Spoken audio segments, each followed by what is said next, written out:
তো বন্ধুরা তোমরা পুরনো মোবাইলের ব্যাটারি দিয়ে এরকম এলইডি বাল্ব কিভাবে জ্বালাবে সেটাই তোমাদের আজকে দেখাবো। দেখো, তো এতে তোমাদের মাত্র 10 থেকে 20 টাকা খরচ হবে, আর 10 থেকে 20 টাকা খরচ করলেই তোমরা এরকম এলইডি বাল্বগুলো পুরনো মোবাইলের ব্যাটারি দিয়েই তোমরা জ্বালাতে পারবে, বাড়িতে ইমার্জেন্সি বাল্ব হিসাবে ব্যবহার করতে পারবে।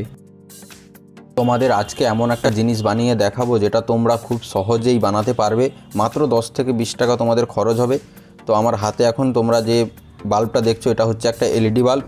তো এই এলইডি বাল্বগুলো সবার বাড়িতেই রয়েছে। এগুলো যখন 1 থেকে 2 বছর জ্বলার পর এগুলো নষ্ট হয়ে যায় তখন তোমরা এগুলো ফেলে দাও। আজ থেকে তোমাদের এগুলো আর ফেলতে হবে না। ভিডিওটা শেষ পর্যন্ত দেখতে থাকো। এই বাল্বটা দিয়ে আমি তোমাদের কিভাবে নতুন একটা এলইডি বাল্ব বানিয়ে তোমাদের দেখাচ্ছি। এগুলো তোমরা নিজেরাই বানাতে পারবে। ভিডিওটা শেষ পর্যন্ত দেখতে থাকো, তাহলে তোমাদের আর কোনো সমস্যা হবে না, নিজেরাই বানিয়ে ফেলবে। তো আমার এই চ্যানেলে তোমরা যদি নতুন হয়ে থাকো চ্যানেলটাকে সাবস্ক্রাইব করে দাও আর ভিডিওটাকে লাইক করে দিয়ে শেষ পর্যন্ত ভিডিওটা দেখতে থাকো। এদের বাড়িতে যে কোনো কোম্পানির যে কোনো ওয়াটের পুরানো খারাপ নষ্ট এলইডি বাল্বগুলো রয়েছে, ওই বাল্বগুলো তোমরা কি করো ফেলে দাও। ওই বাল্বগুলো আর ফেলবে না। ওই বাল্বগুলোর মধ্যে তোমাদের পছন্দ মতো একটা যে কোনো কোম্পানির যে কোনো ওয়াটের হলেই হবে, তোমরা তোমাদের পছন্দ মতো একটা এলইডি বাল্ব নেবে। তোমাদের দেখানোর জন্য আমি এটা 9 ওয়াটের নিয়েছি, তোমরা তোমাদের মতো করে একটা বাল্ব নেবে। তারপরে ওই পুরনো যে বাল্বটার ওপরে যে একটা ডিফিউজার থাকবে, এরকম সাদা একটা ডিফিউজার থাকবে। তো তোমরা কি করবে, ওই ডিফিউজারটাকে আগে খুলবে।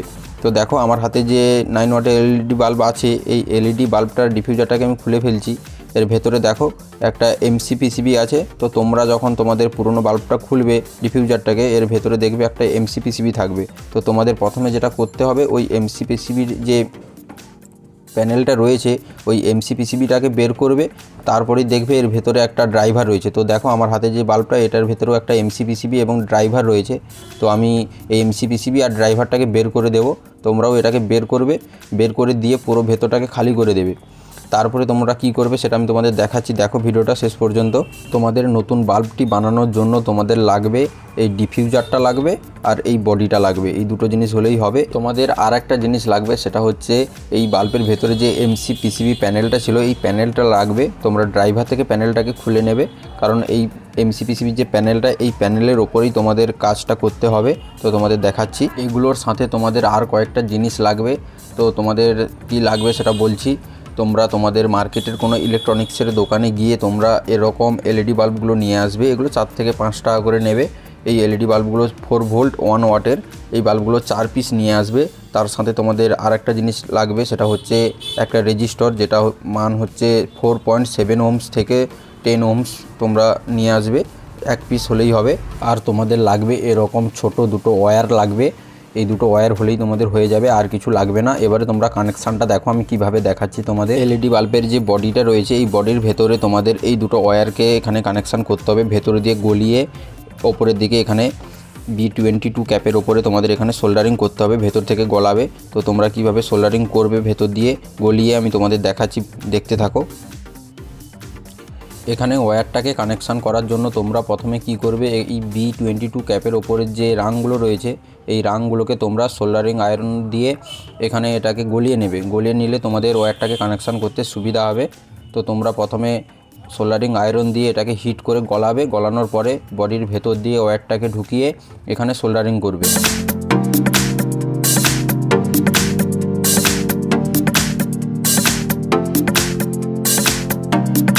তোমাদের ওয়্যার দুটো কানেকশান হয়ে গেলে তারপর তোমাদের যে পুরানো এলইডির এমসি পিসিবি প্যানেলটা রয়েছে তার উপর ওই 4 পিস এলইডি, যেটা 4 ভোল্ট 1 ওয়াটের, ওই 4 পিস এলইডি তোমাদের বসাতে হবে।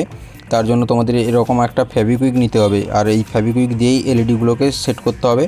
তো এলইডিগুলোকে সেট করার জন্য এলইডিগুলোর পেছনে 1 ফোঁটা করে ফেভিকুইক দিয়ে বসিয়ে দেবে। তারপর এই এলইডিগুলো যখন বসাবে, এলইডিগুলোর পজিটিভ আর নেগেটিভ দিকটা তোমাদের দেখে বসাতে হবে। তো পজিটিভগুলোকে তোমরা ভেতর দিকে রাখবে আর নেগেটিভগুলোকে বাইরের দিকে রাখবে। তো এভাবে এক এক করে সব এলইডিগুলোকে তোমরা সেট করবে। তো তোমাদের দেখাচ্ছি, দেখো যে এলইডিগুলোকে কিভাবে সেট করবে। তো পজিটিভগুলোকে তোমরা ভেতরের দিকে রাখবে আর নেগেটিভগুলোকে বাইরের দিকে রাখবে। এভাবে দেখে তোমরা সেট করবে। তোমরা এরকম একটা ছোট ওয়্যার নেবে আর এই ওয়্যারটা দিয়ে তোমাদের এলইডিগুলোকে কানেকশান করতে হবে। এলইডির যে নেগেটিভ লাইন রয়েছে, এই নেগেটিভের সাইডে তোমাদের এগুলোকে সোল্ডারিং করে নেগেটিভ লাইনটাকে কানেকশান করে দিতে হবে। তো দেখো তোমরা আমি কিভাবে এই ওয়্যারটাকে দিয়ে এলইডিগুলোকে সোল্ডারিং করে কানেকশান করছি। তোমরা এই নেগেটিভ লাইনগুলোকে এভাবে ওয়্যার দিয়ে কানেকশান করবে।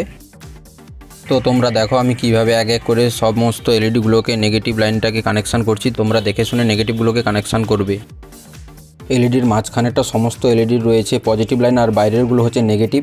তো এই মাঝখানে যে পজিটিভ, এই পজিটিভের সাথে একটা রেজিস্টর কানেক্ট করতে হবে। সেটা 4.7 ওহমস হলেও হবে আর না হলে 10 ওহমস।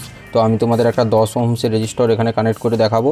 তো তোমরা যে রেজিস্টর পাবে তো সেটা এখানে কানেক্ট করবে। তো এবারে তোমাদের দুটো ওয়্যারকে কানেকশান করতে হবে। ওয়্যারটাকে কানেকশান করার জন্য তোমাদের এই যে নেগেটিভ ওয়্যারটা এটাকে ভেতর দিয়ে গলিয়ে এলইডির যে বাইরের দিকে যে নেগেটিভ লাইনটা রয়েছে এই নেগেটিভে কানেকশান করতে হবে। তোমরা এই নেগেটিভ লাইনটাকে এলইডির নেগেটিভের সঙ্গে ভালো করে সোল্ডারিং করে নেবে। দিয়ে সোল্ডারিং হয়ে গেলে তারপরে যে বাকি যে পজিটিভ লাইনটা, এই পজিটিভ লাইনটাকে তোমরা কি করবে, এখানে রেজিস্টরটা যে রয়েছে এই রেজিস্টরের একটা লেগের সঙ্গে তোমরা এখানে সোল্ডারিং করবে। দিলেই তোমাদের ওয়্যারটা কানেকশান হয়ে যাবে। এবারে তোমরা এই পিসিবি প্যানেলটাকে তোমরা কি করবে, বডির সঙ্গে এভাবে সেট করে দেবে। তোমরা এমসি পিসিবি প্যানেলটা যখন সেট করবে তোমরা তখন কি করবে, এই বডির মধ্যে পিসিবি প্যানেলটাকে ঢুকিয়ে উপর থেকে হালকা করে চাপ দিলেই এটা সেট হয়ে যাবে। আর যদি না বসে তাহলে তোমরা উপর থেকে হালকা করে ফেভিকুইক দিয়ে সেট করে দেবে, তাহলে আর কোনো সমস্যা হবে না, এটা ঠিকভাবেই সেট হয়ে যাবে। তো আমার এখন এই এলইডিটা কমপ্লিট হয়ে গেছে। তোমরা এইভাবে কানেকশান করে এটাকে রেডি করবে। তো এবারে এটা রেডি হয়ে গেলে এর উপরে ডিফিউজারটাকে লাগাবে। ডিফিউজারটাকে লাগিয়ে এটাকে আমি টেস্ট করব যে এটা কীভাবে জ্বলে। তোমরা দেখতে পাচ্ছ যে আমার বাল্বটা রেডি হয়ে গেছে। তো তোমরা তোমাদের বাড়ির পুরনো বাল্বকে এভাবে রেডি করে নেবে। তো এটাকে টেস্ট করার জন্য আমি এখন একটা হোল্ডারে লাগিয়ে নেব। তো হোল্ডারে লাগিয়ে তারপরে এটাকে একটা ব্যাটারি দিয়ে আমি জ্বালাবো। তো এটাকে জ্বালানোর জন্য আমি একটা লিথিয়াম ব্যাটারি 3.7 ভোল্টের একটা আমি লিথিয়াম ব্যাটারি দিয়ে এটাকে টেস্ট করব। দেখতেই পাচ্ছ আমার হাতে একটা 2200 mAh একটা লিথিয়াম ব্যাটারি রয়েছে। এই ব্যাটারিটাকে দিয়ে আমি এটাকে জ্বালিয়ে টেস্ট করব যে এটা কীভাবে জ্বলে। তোমরা এটা যখন জ্বালাবে তখন এটার পজিটিভ আর নেগেটিভ লাইনটা তোমরা দেখে ব্যাটারিটাকে কানেকশান করবে। তোমরা দেখতে পাচ্ছ যে বাল্বটা আমার খুব ভালোভাবেই জ্বলছে। তো তোমরা তোমাদের বাড়ির পুরনো বাল্বগুলো না ফেলে দিয়ে এইভাবে একটা নতুন বাল্ব তোমরা তৈরি করতে পারো। তোমরা এই বাল্বটাকে একটা ইমার্জেন্সি বাল্ব হিসাবে তোমরা ব্যবহার করতে পারো।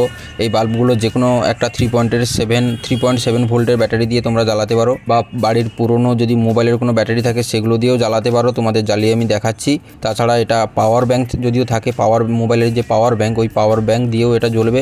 তো সেটা তোমাদের পরের ভিডিওতে দেখাবো কিভাবে তোমরা একটা পাওয়ার ব্যাঙ্ক দিয়ে কিভাবে একটা লাইট তোমরা জ্বালাবে। তোমরা আমার হাতে যে ব্যাটারিটা দেখছো এটা হচ্ছে একটা পুরনো মোবাইলের ব্যাটারি। তো এই ব্যাটারিটা দিয়ে আমি লাইটটা জ্বালাবো।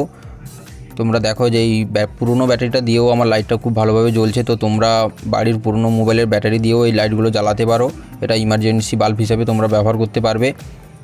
তো ভিডিওটা কেমন লাগলো তোমরা কমেন্ট করে জানাও। আর ভিডিওটা যদি ভালো লেগে থাকে একটা লাইক করে দাও। চ্যানেলে যদি নতুন হয়ে থাকো তাহলে চ্যানেলটাকে সাবস্ক্রাইব করে দাও।